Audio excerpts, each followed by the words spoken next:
When I imagined what ENT 500 would be like, I imagined a lecture setup where we sit down to take notes on how to create a startup. In previous entrepreneur courses where you create your own business, we would sit in a lecture, take notes to then create a final business plan that was based off the lecture slides.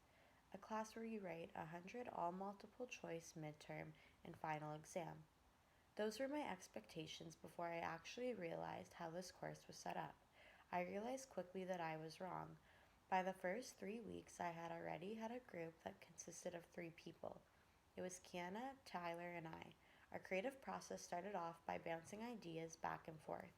We were unsure where to start, so I asked my group the question of what annoys us about certain things we do day to day that has an opportunity to fix with a service.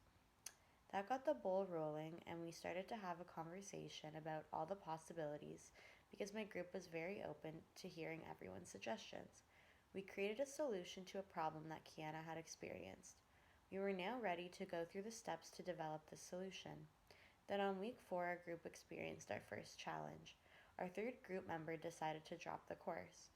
Kiana and I had no other choice but to adapt quickly to this sudden change. We knew that it meant that the work labor would be divided by only 2 people.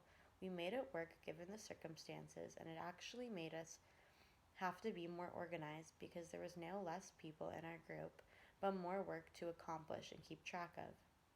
I learned how to adapt to unexpected challenges and change through this experience. After we were able to overcome this problem quickly, we remained back on track.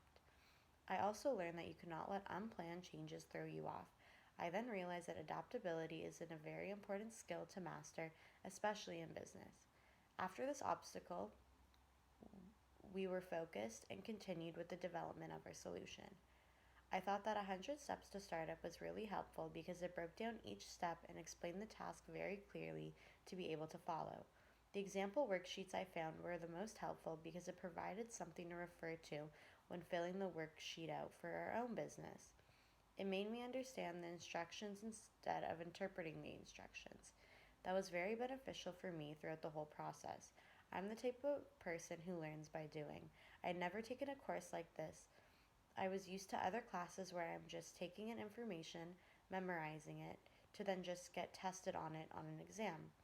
I do not think that is a good way to learn, which is why I found this course so refreshing because I am practicing concepts that I will need to know how to actually do when I want to create my own startup. This course allowed me to actually create a startup rather than listening to how to create a startup because I was able to actually do it. I was able to understand the process through completing each step based on watching the instruction videos. I love how I was able to track the process and growth of the development of our startup. I thought that 100 Steps to Startup was a valuable resource to creating and developing a startup.